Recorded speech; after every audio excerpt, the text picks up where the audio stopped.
রাজনৈতিক দলের সঙ্গে জরুরি বৈঠকে প্রধান উপদেষ্টা। শুক্রবার জুলাই সনদে স্বাক্ষর, ফেব্রুয়ারিতে নির্বাচন। জুলাই সনদে একমত, ভিন্নমত স্পষ্টভাবে উল্লেখ থাকবে। আমরা সই করব, সালাহুদ্দিন তারা চিহ্ন স্বাক্ষর অনুষ্ঠানে যাব, কোনো অনিষ্টতা দেখি না, তাহের তারা চিহ্ন বাস্তবায়নের পথ পরিষ্কার করে সনদ স্বাক্ষরের দিকে অগ্রসর হব, আক্তার তারা চিহ্ন সনদে সই করবে না বামপন্থী 4 দল। রাজনৈতিক দলের সঙ্গে জরুরি বৈঠকে প্রধান উপদেষ্টা। শুক্রবার জুলাই সনদে স্বাক্ষর, ফেব্রুয়ারিতে নির্বাচন। জুলাই সনদে একমত, ভিন্নমত স্পষ্টভাবে উল্লেখ থাকবে। আমরা সই করব, সালাহুদ্দিন তারা চিহ্ন স্বাক্ষর অনুষ্ঠানে যাব, কোনো অনিষ্টতা দেখি না, তাহের তারা চিহ্ন বাস্তবায়নের পথ পরিষ্কার করে সনদ স্বাক্ষরের দিকে অগ্রসর হব, আক্তার তারা চিহ্ন সনদে সই করবে না বামপন্থী 4 দল। শুক্রবার জুলাই সনদে স্বাক্ষর, ফেব্রুয়ারিতে নির্বাচন।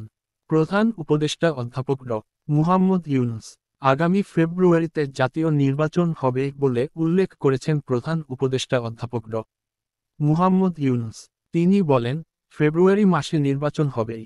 এটা ঐকমত্য কমিশনের যে সনদ, সেই সনদেরই অংশ। এখন উৎসবমুখর নির্বাচন হবে। শুক্রবার উৎসবমুখর পরিবেশে জুলাই সনদে স্বাক্ষর অনুষ্ঠান হবে। বুধবার রাতে রাজধানীর ফরেন সার্ভিস একাডেমিতে রাজনৈতিক দলগুলোর সঙ্গে জাতীয় ঐকমত্য কমিশনের অতি জরুরি বৈঠকে প্রধান উপদেষ্টা এসব কথা বলেন।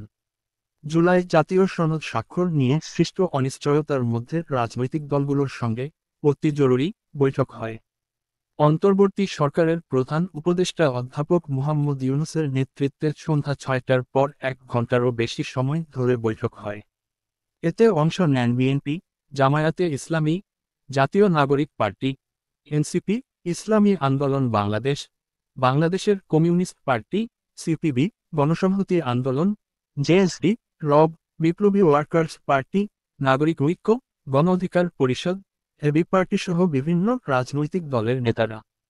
শুরুতেই সূচনা বক্তব্য দেন ঐকমত্য কমিশনের সহসভাপতি অধ্যাপক আলী রিয়াজ। জুলাই সনদ রচনাকে ছাত্র জনতার অভ্যুত্থান পরবর্তী অধ্যায় হিসাবে উল্লেখ করে অধ্যাপক ইউনূস বলেন, ছাত্র জনতার যে অভ্যুত্থান, এই অভ্যুত্থানের এটাই আমার মনে হয় পরবর্তী অধ্যায় সঠিকভাবে রচিত হলো। যে সংস্কারের কথা আমরা মুখে বলে যাচ্ছিলাম, প্রকৃতপক্ষে যে সংস্কার হবে তা করে দেখিয়ে দিয়েছেন।